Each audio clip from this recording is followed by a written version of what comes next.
Hello. In the Crown of Aragon 639 years ago, it was March 7th, 1387. My name is Jonathan Seyfried. I'm a PhD candidate in history at the University of New Mexico. And this is the Historian's Notebook, a podcast about how history gets made. Season 1 is titled Molt cara companiona. We're looking at a document from each day of the first year of the reign of King Joan I of Aragon and Queen Violante de Bar. Let's begin today's document.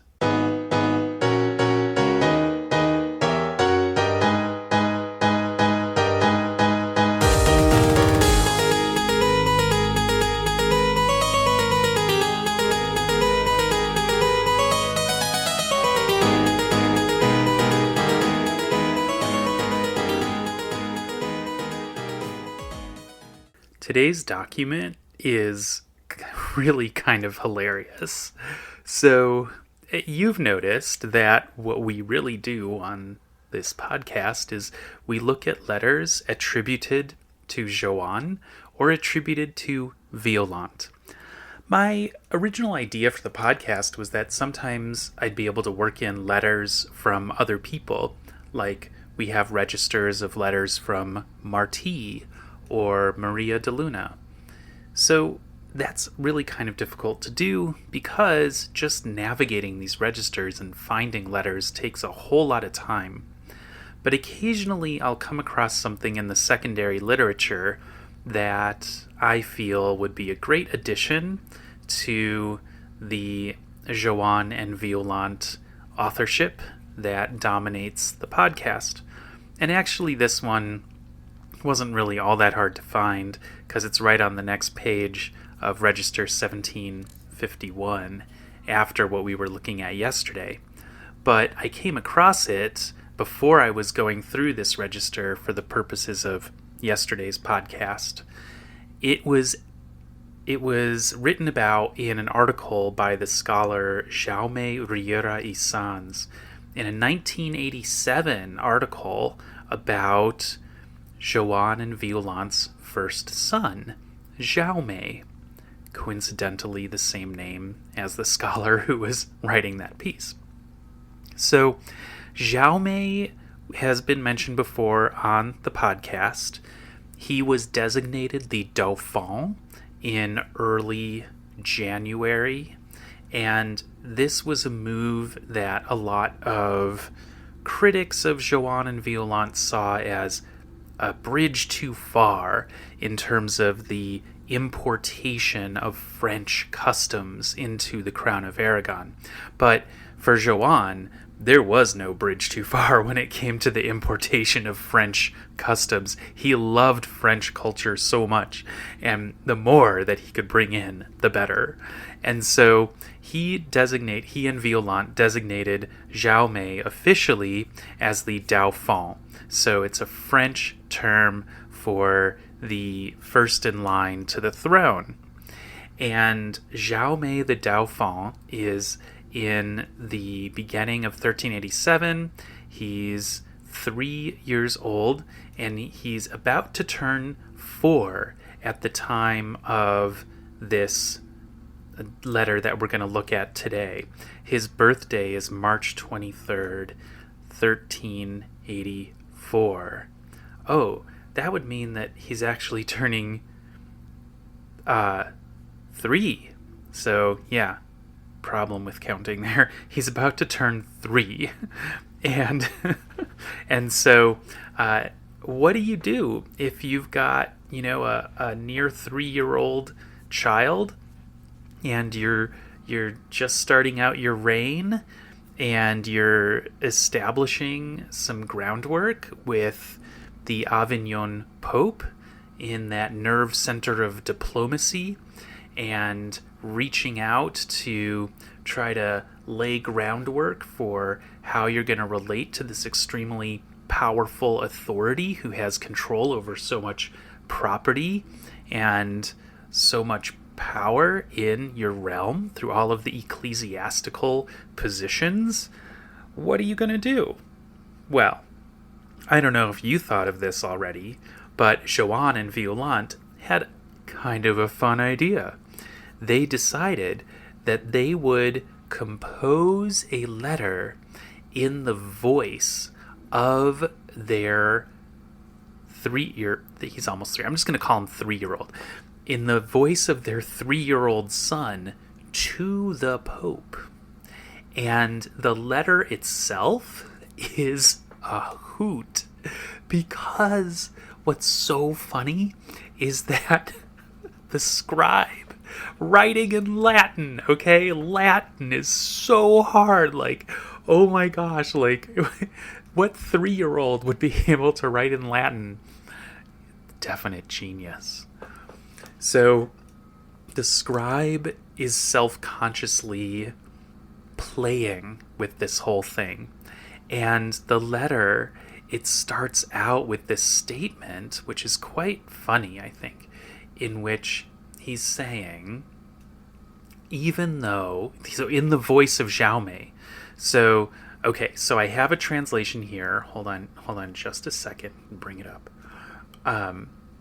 Here's how, and I got this translation from Claude, by the way, who I think did a pretty good job. It's provisional, all right?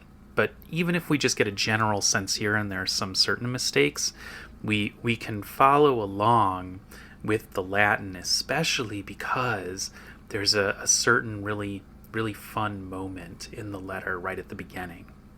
So the letter, translated into English, goes, "Most blessed and most clement Father, although we are constituted in tender years and innocence, such that we can scarcely utter a, the artless babbling words of infancy. Nevertheless, among certain other little ones, even if older than us in age, there are those whom we hold dear, and who had been attentive to us while we were formerly wailing in our cradle and afterward. And therefore we humbly supplicate your apostolic holiness that you deign to kindly admit and mercifully grant the small list enclosed with the present letter, which we offer to your same holiness in favor of the aforesaid persons, blah, blah, blah, blah, blah." And then what comes is this weird request to make it so that the particular privilege of who can get into the canonry in Girona, like who can become an ecclesiastical official, that it can only be for nobility.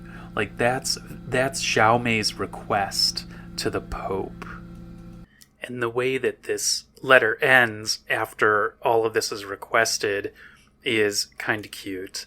So on folio 23R, there's the probata in which we have the scribe, Per de Beniore, who's Joan's scribe for most of this register, taking credit for the work of writing this.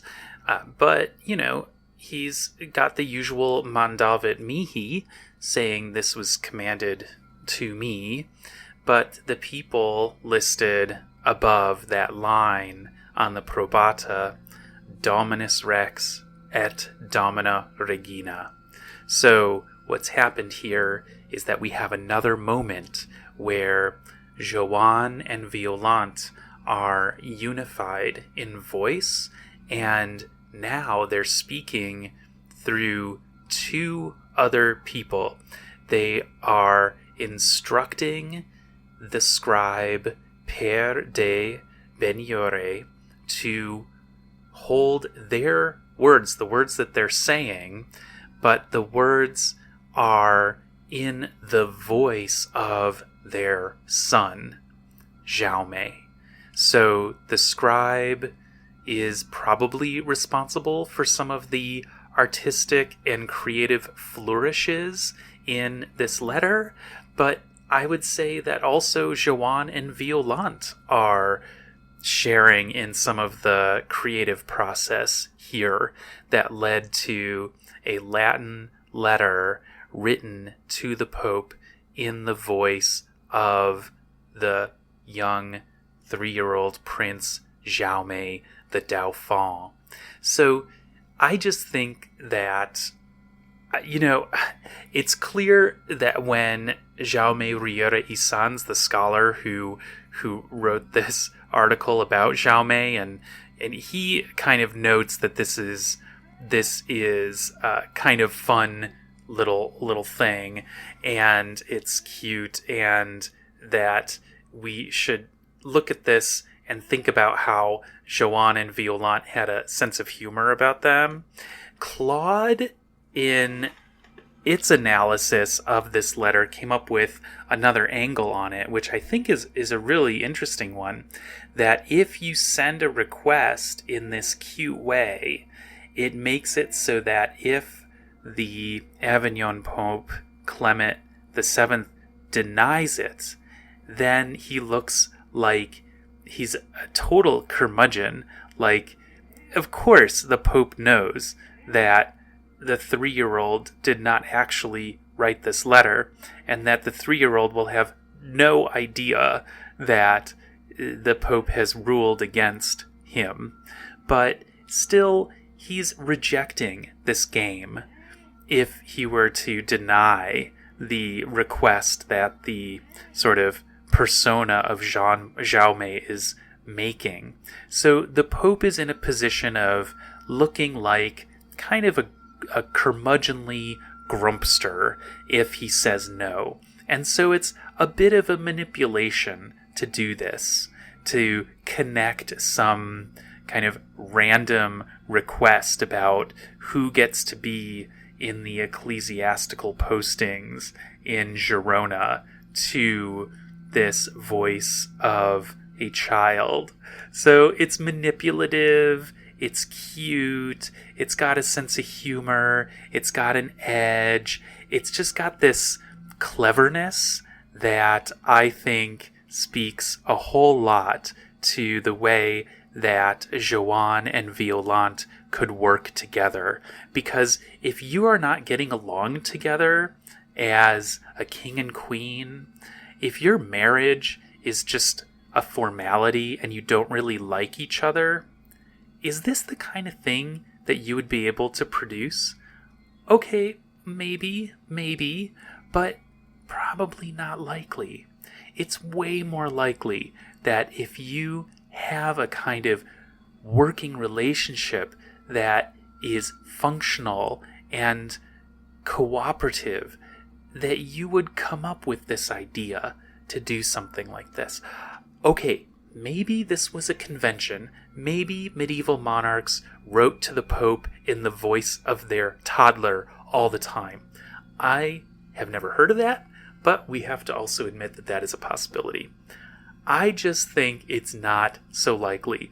I think that I'm going to agree with the scholar JaumeRecipient in his article that he wrote in 1987, and just say that this is a clever and original kind of thing to do. And this is right in line with exactly what I'm trying to investigate in this podcast, which is getting into some examples of how Joan and Violant were doing this cooperative rule, that their reign was this level of cooperation that was something different than what we usually see. Thanks so much for listening to this episode of The Historian's Notebook, Season 1, Molt Cara Compagnona. If you are leaving with more questions than you arrived with, I've done my job. Remember, the motto of The Historian's Notebook is dissatisfaction guaranteed. Visit the website to see an image of today's document and additional show notes, and listen again tomorrow to hear more about the next day in the first year of the reign of King Joan I of Aragon and Queen Violante de Bar. In the meantime, take care.